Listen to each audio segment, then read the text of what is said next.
I know exactly why my dreams are on hold. And I do hate that I know why, but I do know why. And today's video is uncomfortable for me to claim publicly. But we are leaning into vulnerability and storytelling and all the things because, quite frankly, that is the point of this YouTube experiment that I'm doing. It's a big part of it. And so, yeah, I I have delayed my dreams. I have spent 10 years building a business that I had originally intended to fund my dreams, but haven't touched them. Have barely touched those dreams in 10 years since I started building the business to fund those dreams. And it's frustrating. I have all kinds of feelings. I have all kinds of feelings about this. Because I know exactly why I'm here. And even though I know how I got here, I'm still trying to figure out how to get out of here. So fast forward to 2015, Chelsea coming home from an internship at a farm to table restaurant where she got all fired up about food systems, food security, food sovereignty, all the things. Composting, farming, all the things. And it's like, okay, I was very clear that I wanted to come back to Jamaica. And that was in New York. Like Michelin star restaurant, top tier service, extremely expensive. And they had a farm to table experience, and that's where I worked.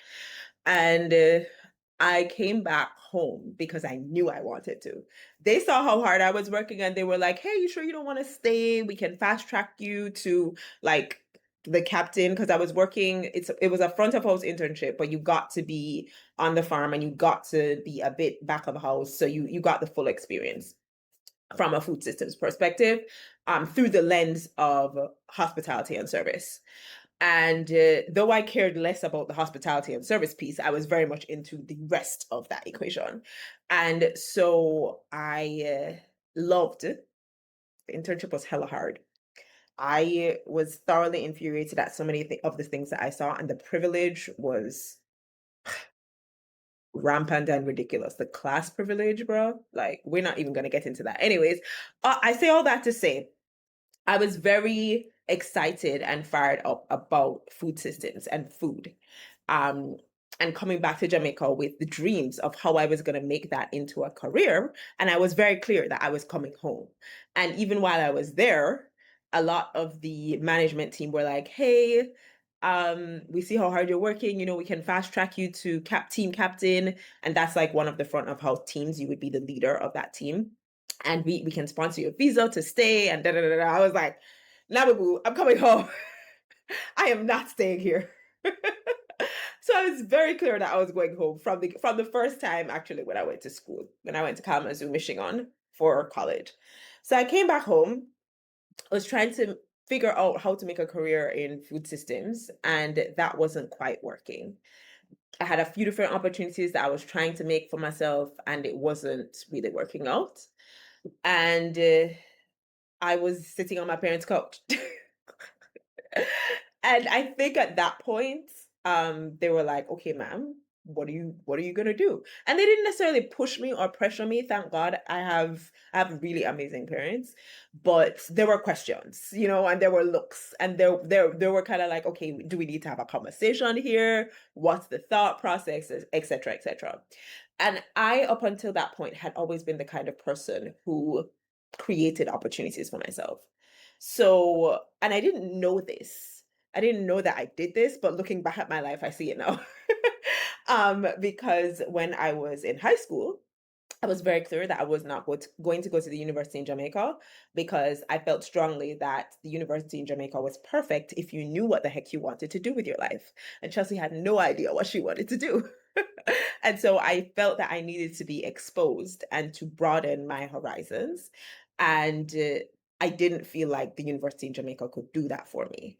And so I was like, well, I'm going abroad, and the US is the path that felt the most natural and easiest at the time.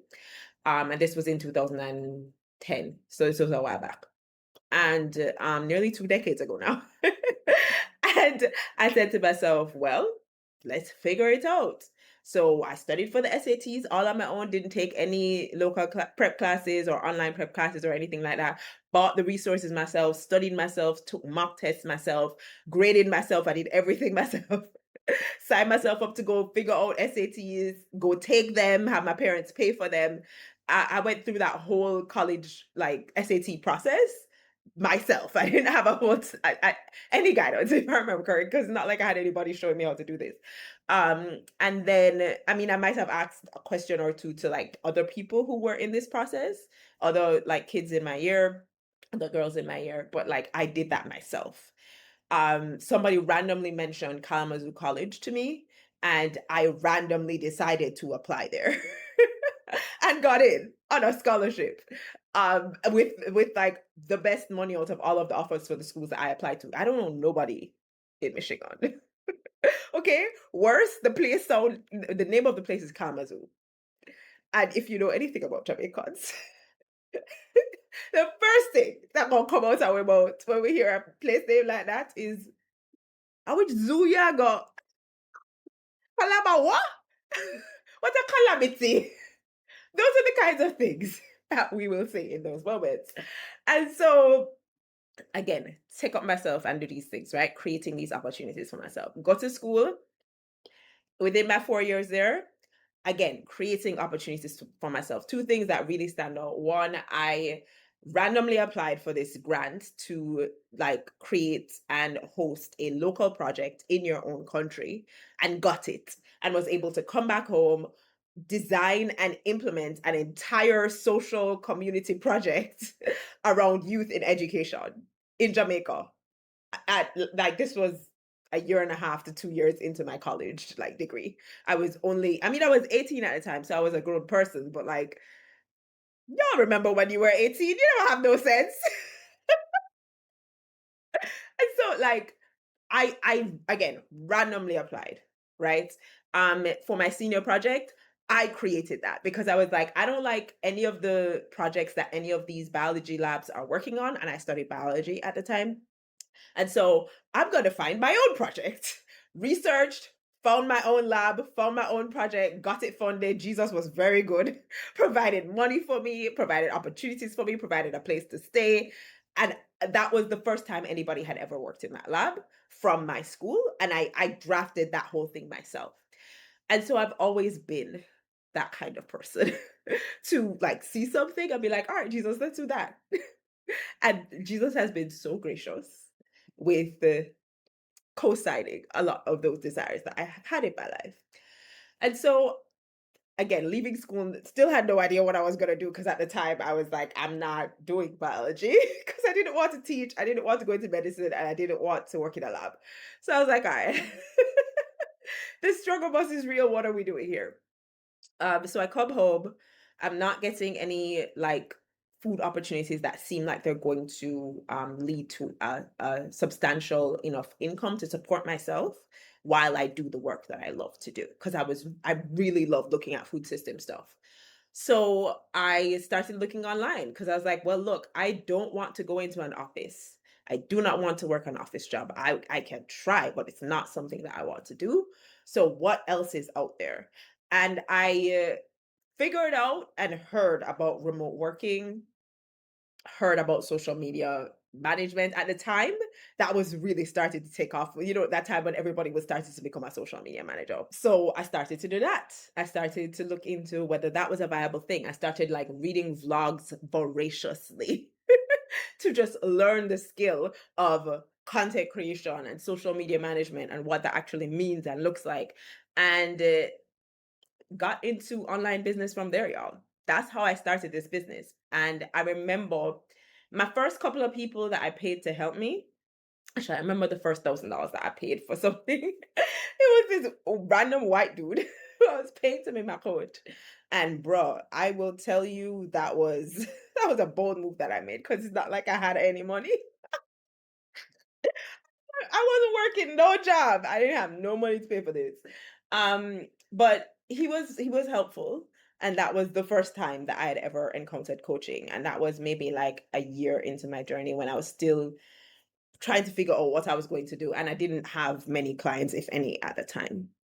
Um, and then I found, and this was also when, for those of you who remember Periscope, who were around in the Periscope years, when live streaming became a thing, I was live streaming on Periscope and ran into this Black woman from South Africa living in the US at the time, and joined her coaching program. And to this day, we still keep in touch.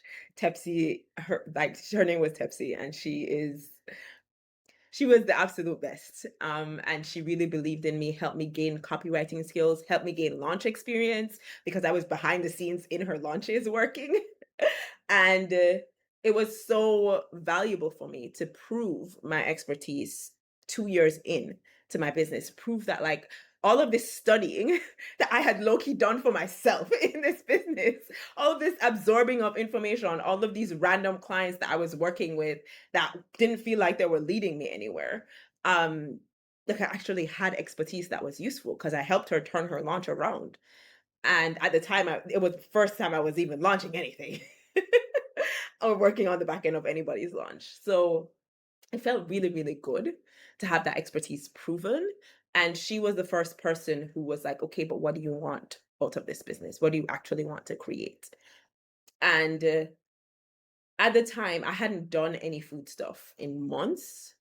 And I had always had this desire on my heart to help teen mothers because I had grown up in an environment where a lot of my friends were either had family members who were teen moms or they themselves became teen mothers. Um, and I was like, this, and I have family members who became teen mothers as well. And so the cycle just perpetuates itself. And it's one of the things that I knew that I wanted to do with my life was help with that. And so when she asked me what I wanted to create for the first time, I was like, oh, I haven't even like really created a picture of what I want my life to be like. And I'm 2 years into this business. So this was in what, 2016, maybe? Yeah. This was 2015 was my first year in business. So actually, no, this would have probably been 2017. And so at that time I was like, okay, well, I'm gonna dream really big. And y'all, I dreamed up the biggest vision that I could possibly dream up at that age.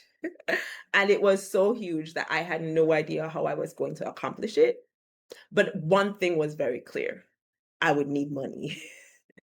I would need this business to pay me well enough to do all the things that I want to do. And so that was the story that I put in my head at that time. It's like, okay, we're going to make the business make us so damn rich that we can do all of these things that are in this vision. Plan set. And Chelsea is off to the races, gunning it towards this new goal of making this business pay me extremely well. And I think at the time, because I had seen how a power player I was in the back of somebody else's business and how I could help people turn their launch around, my copy skill set and how powerful that was. That's what I started to replicate multiple times. So from there, I moved into being a coach inside of a business coaching program for new and upcoming coaches. And I looked at thousands. I'm very sure it's over 1,000, if not more, sales pages, webinars, webinar sign up pages, and email sequences in the course of, I think I did this for maybe a year and a half. This was one of those programs that was doing extremely well at the time. And so I was a coach inside of that program. And can I tell you,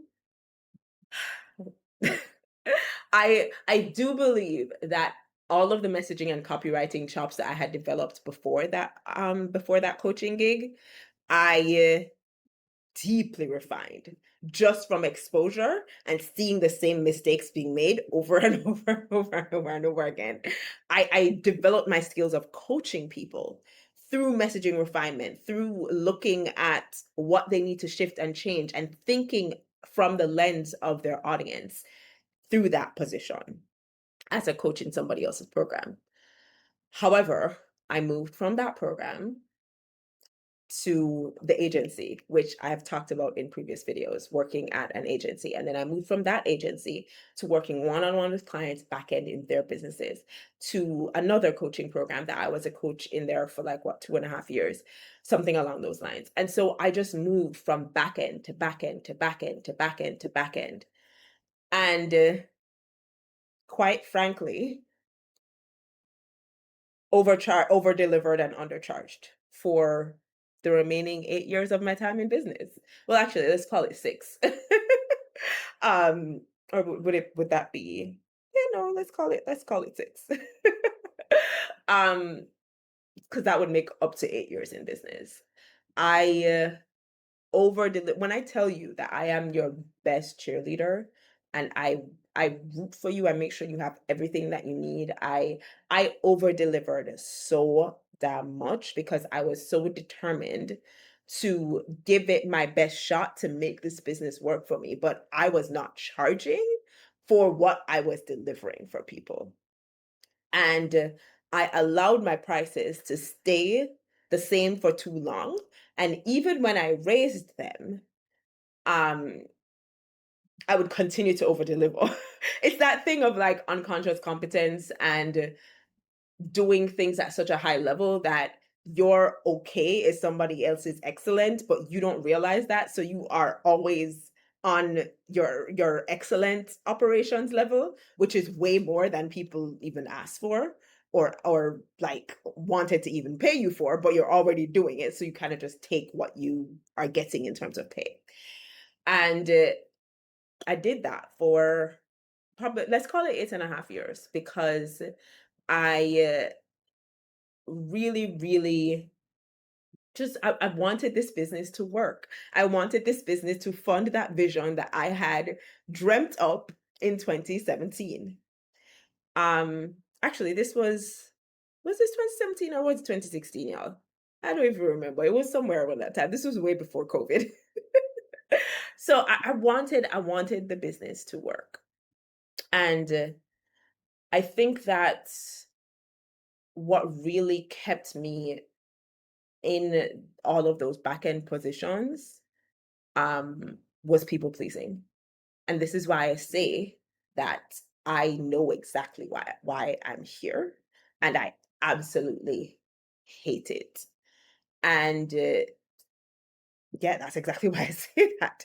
It's because I know that I was people pleasing. I know that I was giving my best to people who had never actually asked for my best work. Not that they were mean or even intentionally taking advantage of me. I just didn't ask for what I needed. And I didn't ask because I was afraid that I wouldn't get it. And also, quite frankly, because I wanted them to like me. Actually, here's what it is. If I'm gonna be honest, and this is where that thing of like when people talk about people pleasing being manipulative, that is 100% the case. And I found that to be the case in my opinion and in my experience, because a big part of why I was doing what I was doing was I was hoping that they would like me enough to raise my rates without me asking. Or, and some combination, they would like me enough to recommend me to other people and to help me grow my business, quite frankly. To collaborate on an offer with me, to expose me in a really big way that would mean I get paid more to their audiences. That is what I was low key hoping for. Talk about manipulative. I don't know why I I don't know why I hoped that. I don't know. I think in all of that, um, all of those years of working back end in folks' businesses, helping people, coaching people, working on their own copy and launches and funnels and assets, I think I just lost my own confidence and drive and lost my not desire, but belief that the dream that I had dreamt up in 2016, 2017 was possible. Um, I lost the belief that I could get there, and I settled for whatever this business would end up looking like, even though the business was always meant to be a means to an end.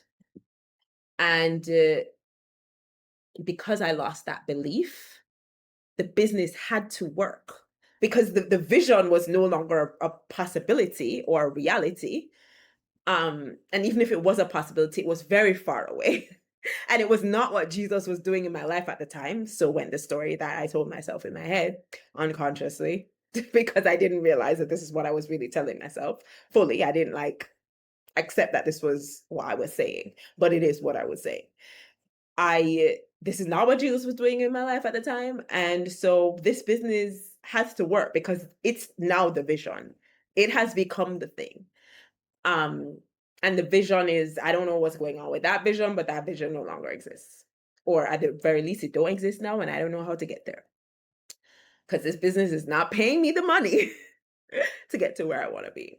So I now have to people please and just like fawn my way through my business in order to get somewhere that would get me even close to, or even remotely close to being paid what I would want to be paid to just basic take care of myself and my family, not even touch the vision yet, just basically take care. Like, and when I say basically, I mean well, take care of myself and my family well, do like things like investments for them, put down money for my parents' retirement, things like that, right?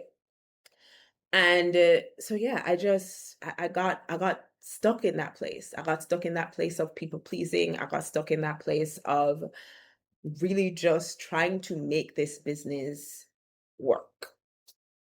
Fast forward to October 2024. At that time, I end up going to a retreat. And again, still working in the back end of people's business. And to be clear, y'all, it's not like I don't love what I do. I thoroughly enjoy my work. I love how it engages my brain. I love being able to serve people and support clients. I love being the biggest cheerleader for my clients. I love my work. But it's not the only thing that I wanted to do in the world. And for the last 10 years, it has been. And so I go to this retreat in 2024 in October. And one of my clients is at said retreat. She's a good friend, y'all. Don't, but she's at this retreat. Long story short, the retreat shows me how much I have put my life on hold. It breaks open all of the dreams and desires of my heart that I had years ago, that I put completely on pause for reasons that I didn't even realize I had at the time. And I bawled multiple times at that retreat. I cried in my room by myself and with the other woman in the room, because I was just like, hot damn, this is what people pleasing has cost me. It has cost me my dreams for years. So I left that retreat. I raised my prices and all my clients left. All my clients told me, Chelsea, we've really appreciated working with you. And quite honestly, you've been doing so much more. They admitted it. They were like, yeah, you've been doing so much more than like we even thought you were going to do when we hired you. And the level of support that you provide is amazingly epic. So you should raise your rates. We absolutely co-sign this. It's just not in our budget. Like,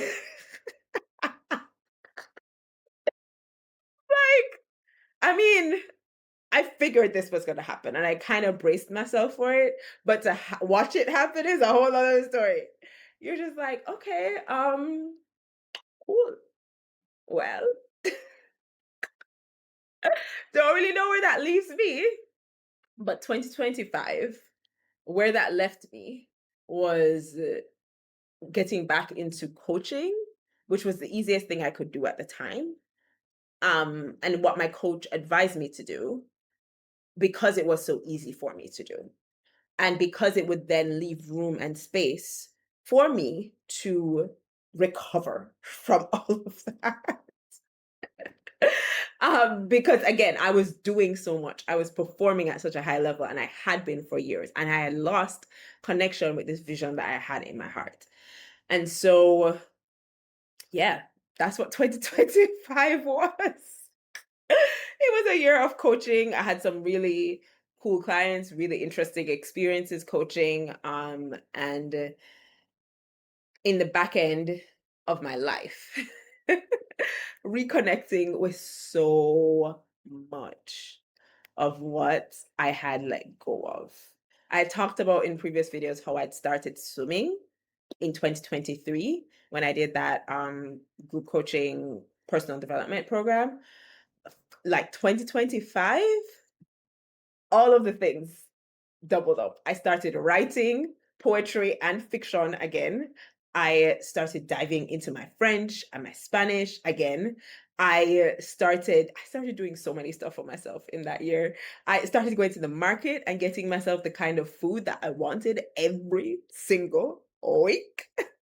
I started exercising more. I bought weights for my birthday so I could strength train. Like y'all, 2025 was the year of homecoming for Chelsea because so much of the desires that I had on my heart, I allowed myself to go for them.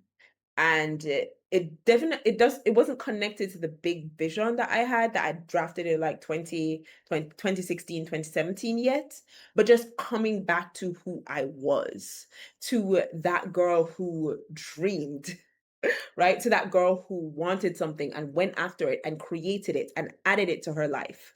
That girl who was the same girl who took herself up and went to some random zoo school, Kalamazoo school in Michigan where she knew no one and figured it out.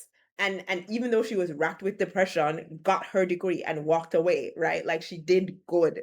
That girl who came back home and did a social impact project just because she could and she wanted to. That girl who created her own senior project because she wasn't interested in what anything else in any other project that was happening in any other lab.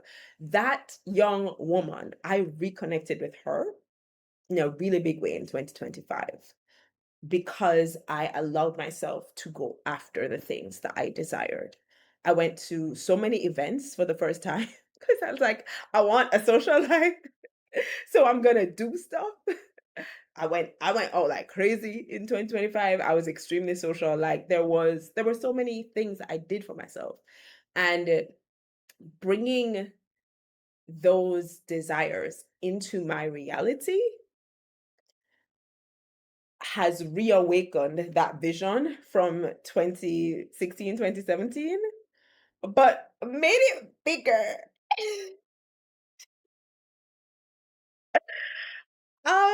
Because in the past, so end of 2015, coming into 2016, a lot of my coaching clients transitioned off. They were all set and ready to go, or they got to a point where they're like, actually, Chelsea, life is doing a lot right now, so can we pause? And so I entered 2016 with like a very minimal client roster, and I was very clear that okay, we're gonna get back into we're gonna get back into working back end in folks' businesses, but we're not gonna do it in the same way.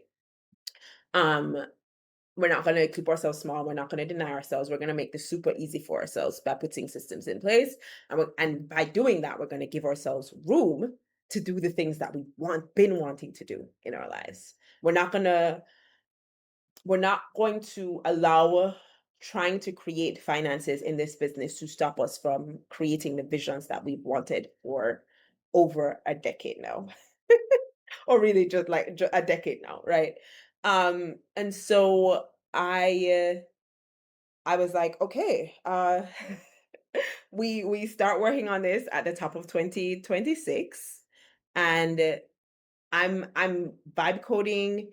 I am using Claude. I am learning so damn much. And I want to spend my whole day learning and creating the ideas in my head, like on my laptop, and bringing those things to life, bringing the app ideas I have to life, that's what I want to be spending my time doing. But I have other things to do. I have revenue generating activities that need to be taken care of in my business. And so I started to get really frustrated and still feeling like the consequences of my people pleasing that have delayed my dream for years are what I'm still stuck in, because I didn't do the work of releasing people pleasing earlier. I didn't start charging for what I needed to charge sooner. And therefore my business is still in this place where it's not financially, don't get me wrong, it's not horrible, but it's not giving me what I need to get to this vision that I have. And so I feel I floated some words because I was talking about this with a couple friends and on a group call today actually. Um I feel so many things about being stuck in this place where, like, okay, I created this for myself. And I can't also, like, I cannot discount that, y'all. Like, I have created this business out of nothing. And I have been in out of literally nothing, because it's not like I was trained in this. And I've been doing this for 10 years. So it's not like I can discount that that is real, right? I can't pretend like I'm not the same girl who builds things and creates things and brings ideas from her brain into reality. That is still 100% true, right?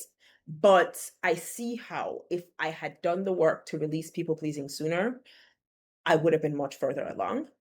And I also see how my clients, the people I've been back end of in their business, have created the lives that are full of the richness that they desired since they started their businesses. And I'm still in the same place. That sucks. And I look at other people who are less talented and less motivated and less skilled than I am, who didn't have this people pleasing problem and who just put in the kind of work to place themselves front and center in their business. I see them succeeding and doing well as well, and creating the kind of finances that would fund the life and the vision that I want to create in the world. And I'm just like, bruh, this is rough. This sucks. This really, really sucks. This sucks. And I feel at times conflicted, at times discouraged, at times trapped, at times stuck, um, annoyed at myself. I've had to do a lot of forgiving of myself. Um, yeah, it's not, it's not where I would prefer to be. It's not where I would prefer to be, especially now when I have even more that I've added to this vision than I had in 2016, 2017. Like the y'all, I have said to Jesus so many times, where are all these ideas coming from? I only get max 100 years. Like, how am I gonna do all of this in my lifetime? I don't, y'all, it does not make sense to me. But Jesus has always done what he's wanted to do in my life. And he already knows that I dream big anyway. And with this side of me that is motivated to do so much more than business and reconnecting with this vision that I had years ago, and like waking back up again, it's I mean, I've grown since then. So it makes sense that like the vision would include more stuff. It's just a little like, okay, Jesus. So remember when you said the cattle on 1,000 hills are yours? And remember when you said, um, well, it wasn't you. It was, I think it was, who was it that said, my God will supply all your needs? Paul. I feel like it was Paul. Maybe it was Peter. It was one of them. Remember when they said that about you? You know, I'm gonna need some provision for all of these things. Because seriously, y'all, I do not know. I do not know where I go from here. I do not know because I have this business, I have this skill, and I have things that I've been working on for this business for a while. Ideas I've had for years that I'm now finally able to do because vibe coding is a thing. And so I've been working on those for the past several months, but I also have to be real. Like I have projects on my heart that have nothing to do with launching online offers or even remotely mindset or personal development. I mean, maybe personal development, but like launch mindset and business, no, nothing to do with those things. I have ideas for learning to speak different languages so I can talk to people about things like perfectionism and people pleasing and how that shows up in their culture and learning from different cultures and different people and like different languages. I have ideas to travel the continent of Africa and document beauty practices from as many different like ethnic groups that I can. I have ideas to start so many other businesses. Like they're y'all, I want to be an author. I have ideas for like master's programs that I want to pursue. I have projects that I want to implement in Jamaica. Like I have so many things going on in my brain.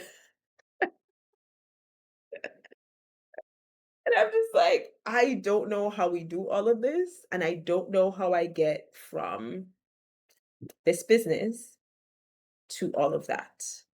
And quite frankly, the business is not making enough to fund any of that.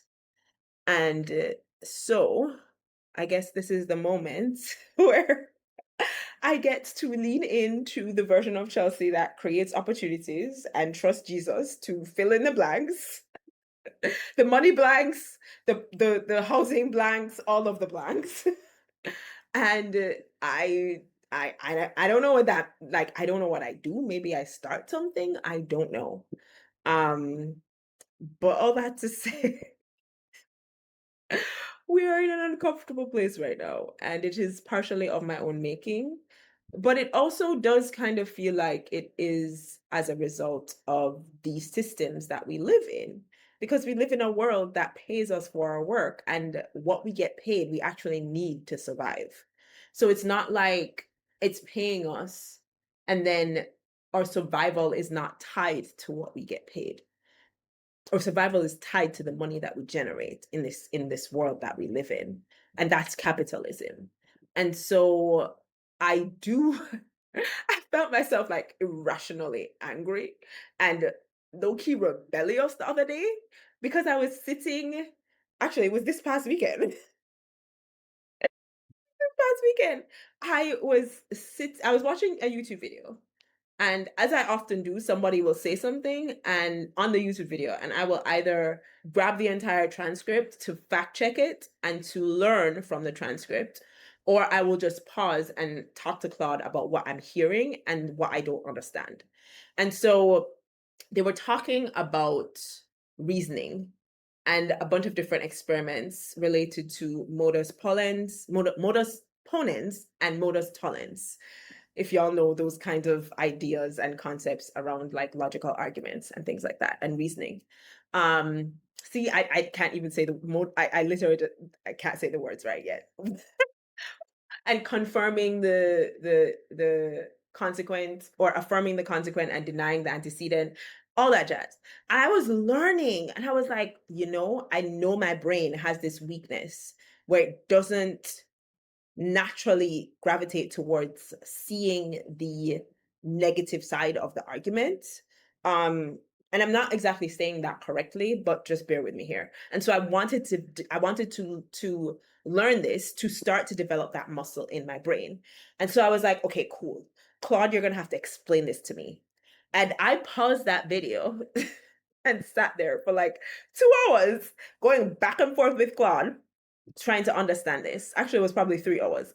And I didn't end the night understanding it. So I was like, okay, whatever. Let me just go back and watch the video and stop stressing out myself. Because it's like logic problems, it's like word problems in math. And those were never my forte. It takes a minute for my brain to like understand what's going on.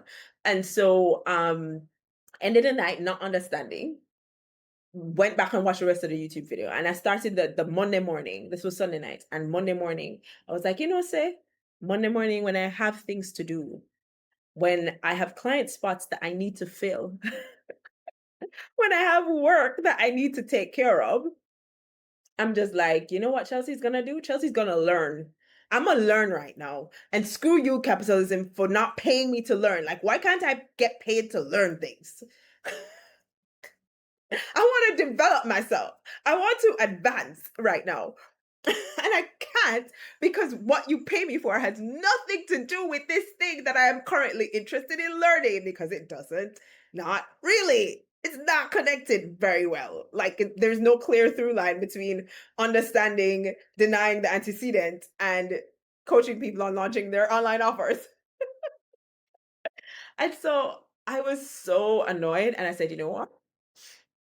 Forget it. Forget it. I'm not working right now. and, and I'm very sure that the Holy Spirit was like, ma'am, what? You okay? Okay? Okay. All right, we're rebelling right now. Cool. All right. At least that's what it feels like. The Holy Spirit said in my head. That might be my perfectionism talking. The Lord and I are talking about me working through what his voice sounds like and what my perfectionism sounds like, especially when it comes to work, because sometimes it gets hard for me to differentiate the two.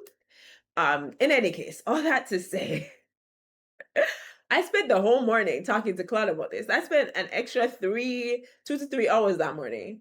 So in all, it was about 5 hours from the night before to the Monday morning when I should be working, trying to understand this concept. And I got it eventually. And it felt real good to understand. But it had nothing to do with my business. And I was so mad about it. Because like, why? All of the app ideas that I want to build, I want to learn how to code. I want to understand these things. Why can't I get paid to do that? Why does it always have to be some anyway, y'all, I'm ranting. So let me wrap this up. All that to say, the vision is very big. The business finances do not meet that right now. And the version of myself that creates those opportunities for herself is waking up.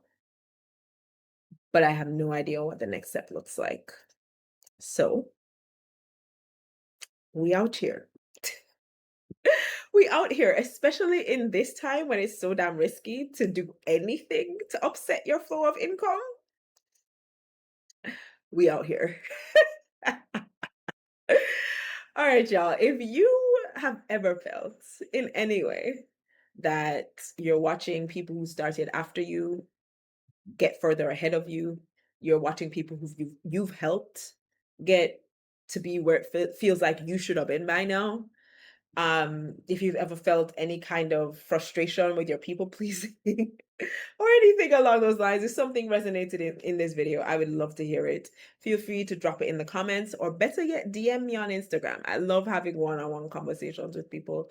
So the link to my Instagram is in the comments below. You can, or in the description box below rather, you can DM me and we can chat. I would love to hear your story and what this looks like for you. If you are listening to me talk about how I do launching and how I do messaging and all of my expertise in this work, and you're like, maybe I'd want to work with her, would love to talk to you as well. The link is also in the description box below, or you can message me on Instagram if you have any questions. All right, y'all. Thank you so much if you stuck till the end. I appreciate you. And we're figuring this out. We're going to figure this out one day at a time. Thank you, Jesus, for your grace and your mercy. I'll see you in the next one. Take care.